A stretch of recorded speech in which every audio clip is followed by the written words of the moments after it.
नमस्कार दोस्तों। हमने अभी बात की थी पार्ट 4 में रविन्द्रनाथ टैगोर की पत्नी की। उनको काफ़ी अपनी मतलब साधारणता पे उनको काफ़ी दुख था और उनके पति मतलब अपने बड़े भाई की स्त्री से प्रेम करते थे। इस बात को कहने में लोगों को बहुत वक्त लगा क्योंकि वो बहुत बड़े विश्व कवि हैं, उनके बारे में ऐसा कहना। लेकिन जब ये किताबें और तथ्य और ये सब इकट्ठे हुए तो श्री रंजन बंदोपाध्याय और वही शुभा उपाध्याय ने अब इस बात को भी क्लियर किया। हमें उस स्त्री का भी पक्ष देखना चाहिए कि उसने ऐसा क्यों किया, और हम केवल रविन्द्रनाथ टैगोर की पत्नी की बताई हुई बातों से ये नहीं कर लेते कि कादम्बरी देवी ने उनका जीवन खराब किया, क्योंकि कादम्बरी देवी और रविन्द्रनाथ टैगोर बचपन से ही साथ रहे थे।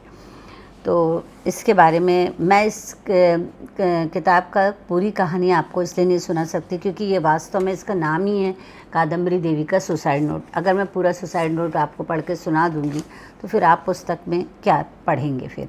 तो इसलिए मैं मोटी मोटी थोड़ी सी बातें बताती हूँ, लेकिन आप इसे अवश्य पढ़ें क्योंकि आप ये नहीं मानेंगे कि ये एक फिक्शन है। क्योंकि चीज़ें फिक्शन तो थोड़ा बहुत डालना पड़ता है, क्योंकि आप व्यक्ति मर गया है उसके बाद ज़िंदा होकर नहीं बोलता, उसके तथ्य बोलते हैं। अगर तथ्य बहुत मजबूत नहीं है, मतलब आप मान के चलिए कि 100 साल बाद तथ्य मिलते हैं तो उस पर कोई विश्वास नहीं करता है। लेकिन जिन जगहों से उन्होंने हासिल किए, उन्होंने जिस कॉन्फिडेंस के साथ ये बात लिखी, तो उन्होंने कहा कि 15 जनवरी 2012 को जब इस किताब की भूमिका लिखी तब ये कल्पना भी नहीं कर सकता था कि 21 अप्रैल 2015 अर्थात कादम्बरी देवी की 131वीं पुण्यतिथि पर इस किताब का 50वां संस्करण प्रकाशित होगा। मैं अपने पाठक पाठिकाओं का कृतज्ञ हूँ। बंधु त्रिदेव चट्टोपाध्याय के प्रति कृतज्ञता प्रकट करता हूँ जो मेरी सभी किताबों के प्रबुद्ध प्रचार और प्रसार के लिए हमेशा सचेष्ट रहे। उन्होंने प्राकथन में लिखा है, प्रीफेस में लिखा है कि रविन्द्रनाथ की जो भाभी थी उनको सब नोतुन बो उठान कहते थे। नोतुन उनके भाई का नाम था। और ये भी पता है सबको कि उनकी आत्महत्या में उन्होंने एक सुसाइड नोट भी लिखा था। वो चिट्ठी और सुसाइड नोट आत्महत्या के सभी प्रमाण जो है देवेंद्रनाथ ठाकुर ने मिटा दिए थे, और जीवन के अंतिम दिन की खबर किसी को बाहर भी नहीं दी गई थी। विष पीने के बाद वो 2 दिन तक जीवित रही थी। कहाँ थी घर के सदस्यों को भी नहीं पता। अब हम जान पाए हैं 2 दिन वाली जो स्टोरी है, ऐसा लेखक का कहना है कि रविन्द्रनाथ के विवाह के 4 माह पश्चात ही उन्होंने आत्महत्या क्यों की, किस प्रकार किसने उनके जीवन के रास्ते बंद कर दिए। ठाकुरबाड़ी की बहू होने के बाद कैसा रहा उनका जीवन, ठाकुरबाड़ी के महिला मंडल ने उन्हें स्वीकार क्यों नहीं किया, किन लोगों के दुष्चक्रों का शिकार हुई हुई। क्या रविन्द्रनाथ उन्हें आत्महत्या करने से रोक सकते थे, अथवा रविन्द्रनाथ के साथ कादम्बरी के संबंधों ने ही कादम्बरी को विवशतापूर्ण ये कदम उठाने पर मजबूर किया। आत्महनन के सिवाय क्या कोई दूसरा उपाय नहीं था उनके पास। इस उपन्यास को लिखने तक एक प्रश्न मुझे रह रहकर विमूढ़ करता रहा, क्या लिखा था कादम्बरी देवी ने अपने सुसाइड नोट में। क्या लिख सकती थी वे, किसे संबोधित करके वे अपना सुसाइड नोट लिखती। मैंने मान लिया कि कादम्बरी देवी का वह सुसाइड नोट उनकी आत्महत्या के 127 वर्ष बाद अचानक मिल गया। उसे रविन्द्रनाथ ने आग में भस्म नहीं होने दिया। यह भी मान लिया कि उस झुलसे सुसाइड नोट को अंततः पढ़ा भी गया। ये बात 15 जनवरी 2012 का नया संस्करण निकला था तब की है। तो रविन्द्रनाथ, यहाँ से हम बात शुरू करेंगे। 19 अप्रैल 1884 में ज्योतिन्द्रनाथ ठाकुर की पत्नी रविन्द्रनाथ ठाकुर की नोतुन बो उठान अर्थात कादम्बरी देवी ने आत्महत्या की कोशिश में अफीम खा लिया और 2 दिन बाद 21 अप्रैल को उनकी मृत्यु हो गई। और जैसा कि सब कहते हैं, जैसा कि रविन्द्रनाथ टैगोर की पत्नी ने देखा, उनके हिसाब से कि वो जीवित थी उस वक्त, उन्हें आंगन से ले जा रहे थे और कोई डॉक्टर वगैरह कहीं पता नहीं था, वो जी सकती थी, पर ऐसा नहीं है। उनके लिए बहुत प्रयास किया गया। डॉक्टर वी स्मिथ आए थे, 400 रुपये खर्च किया गया उनके ऊपर। उनकी 25 रुपये की औषधि आई थी। उस समय 25 रुपये बहुत ज़्यादा होते हैं। उनका श्वास का कष्ट बढ़ता जा रहा था। वैसे रात में उनके यहाँ कोई बाहर का व्यक्ति नहीं रह सकता, पर 2 बंगाली डॉक्टर घर में बुला के रखे गए थे। उनके नाम भी हैं, नील माधव हालदार और सतीश चंद्र मुखोपाध्याय। और तीसरे तल्ले की कोठरी में कादम्बरी देवी को रखा गया था। वहाँ पर लाइट नहीं थी तो 1.5 रुपया खर्च करके लाइट मंगवाई गई और उनकी हालत बिगड़ती गई। और जो सब बड़े बड़े डॉक्टर जो आए थे भगवत चंद्र रुद्र, इन सब के खाने की व्यवस्था विल्सन होटल से की गई। 21 अप्रैल को कादम्बरी देवी की मृत्यु हो जाती। घूस देकर समाचार पत्रों के मुंह बंद कर दिए जाते हैं। ये समाचार कहीं प्रकाशित नहीं हुआ। मुर्दा घर में भी उनकी बॉडी नहीं भेजी गई। और जोड़ा सांका की ठाकुर बाड़े में ही देवेंद्र नाथ के हुक्म से कारोनार कोर्ट ऑफ कॉज की गुप्त मीटिंग हुई और उसके बाद रिपोर्ट गायब हो गई। लेकिन उनका अंतिम संस्कार बहुत जोर शोर से रविन्द्रनाथ टैगोर ने किया। उनके पति अनुपस्थित थे।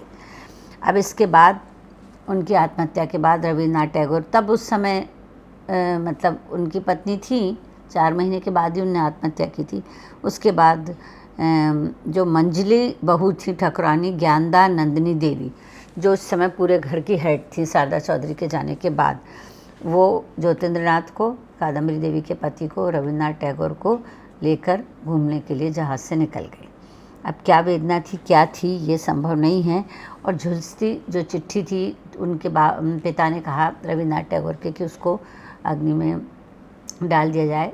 तो उन्होंने उस चिट्ठी को कैसे बचाया, क्योंकि वो चिट्ठी पर अभी भी जलने के निशान हैं।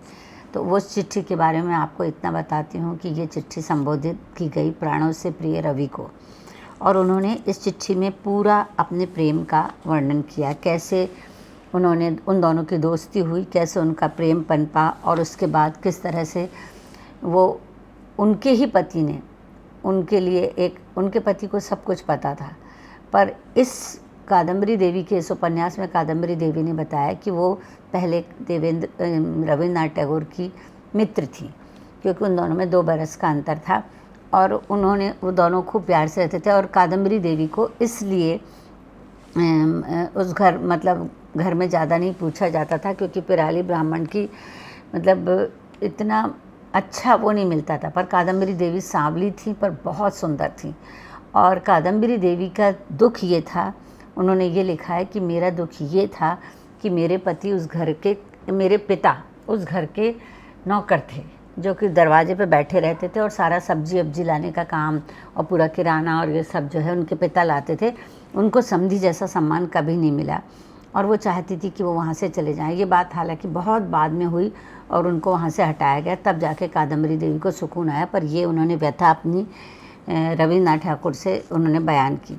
तो रविन्द्रनाथ ठाकुर हमेशा रविन्द्रनाथ ठाकुर की पत्नी को ये लगता था कि मेरा दुख इतना बड़ा है कि मैं अपने पति के मुंह से उनकी प्रेमिका की बातें सुनती रहती हूँ, वो उन्हें दुख नहीं लगता। कादम्बरी देवी का दुख आखिर ऐसा क्या है? तो कादम्बरी देवी का एक दुख ये था, और उनको सब धिक्कारते थे।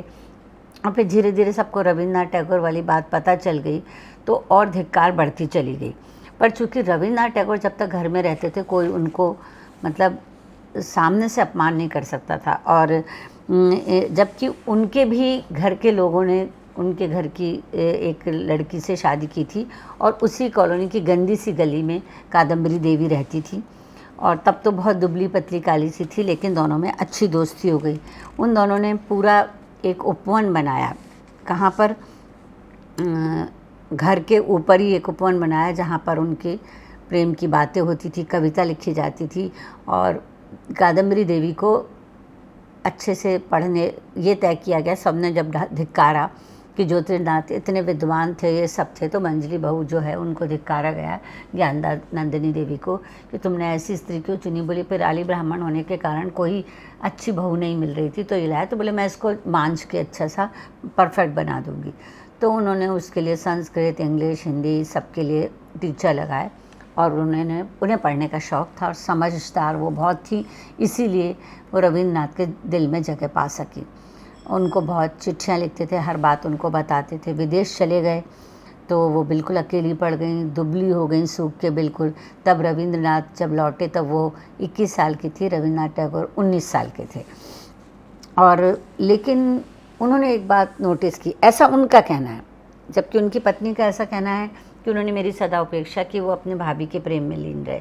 पर कादम्बरी देवी का कहना है कि 4 महीने हो गए, तुम अपनी नई दुल्हन को लेकर व्यस्त हो, तुम्हारी नूतन बो उठान यानी कि कादम्बरी देवी अब पुरातन हो गई।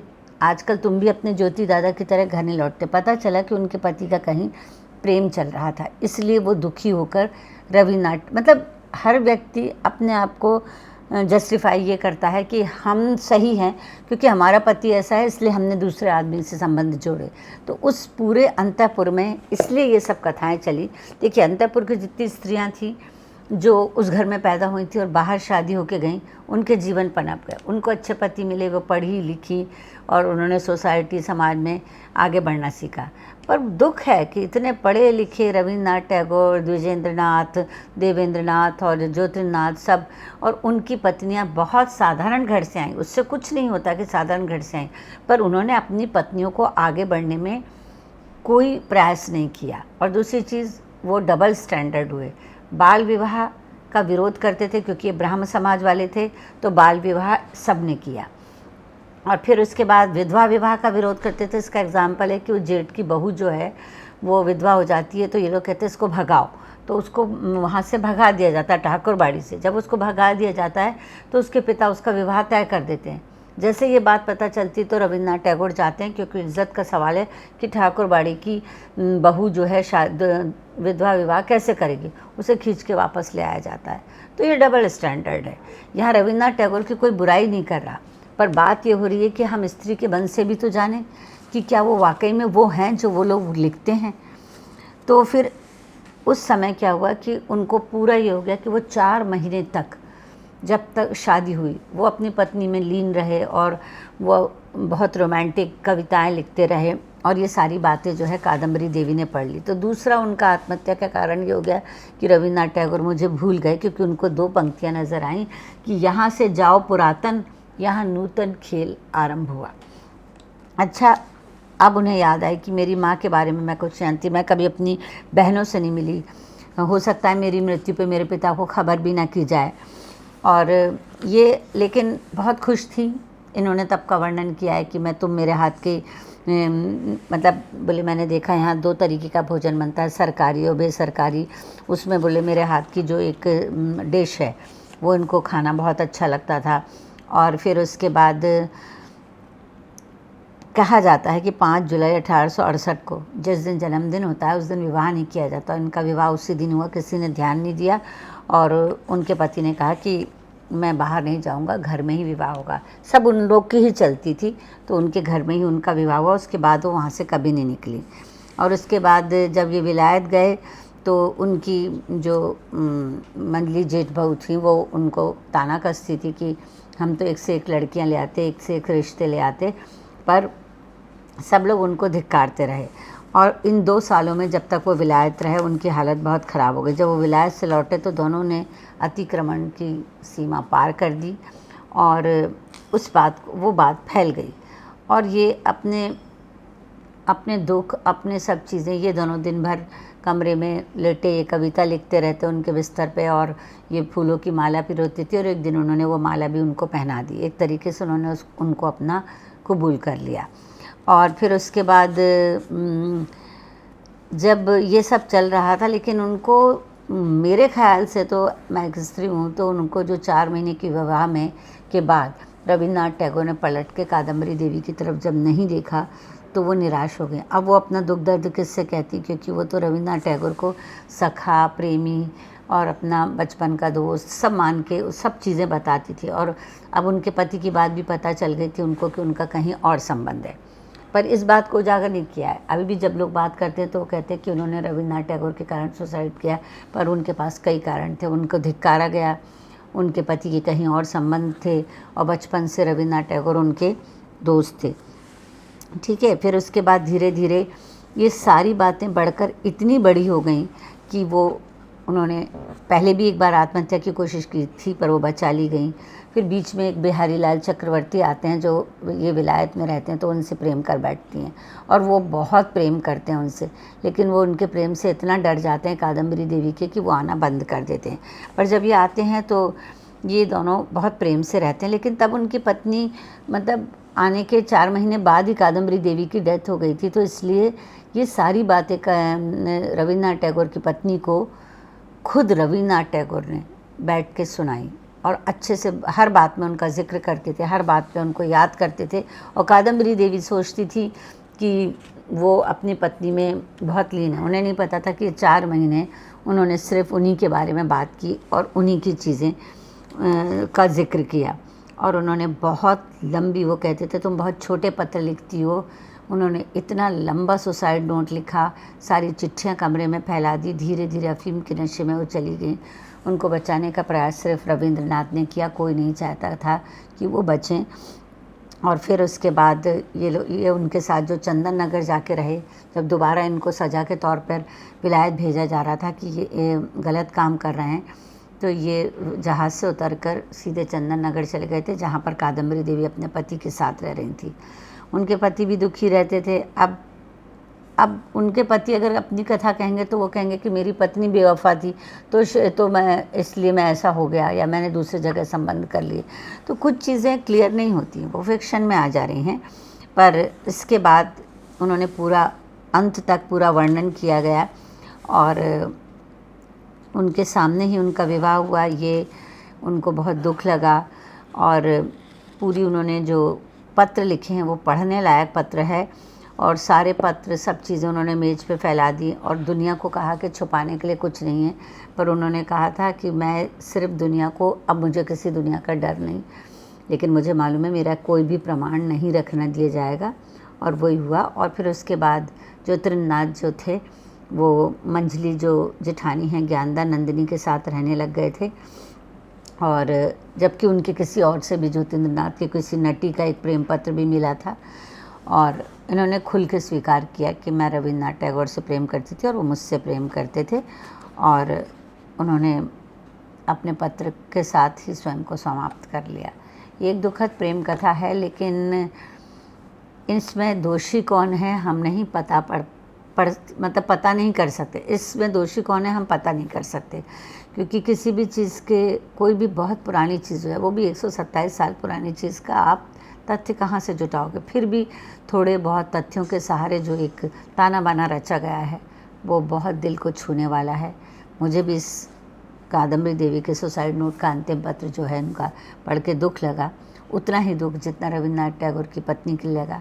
अब देखती हूँ, मेरे हाथ थोड़ा सा यहाँ पर हम लोग एक अंतराल रखेंगे, फिर उसके बाद टैगोर परिवार की आगे की बातें करेंगे। शुक्रिया, धन्यवाद।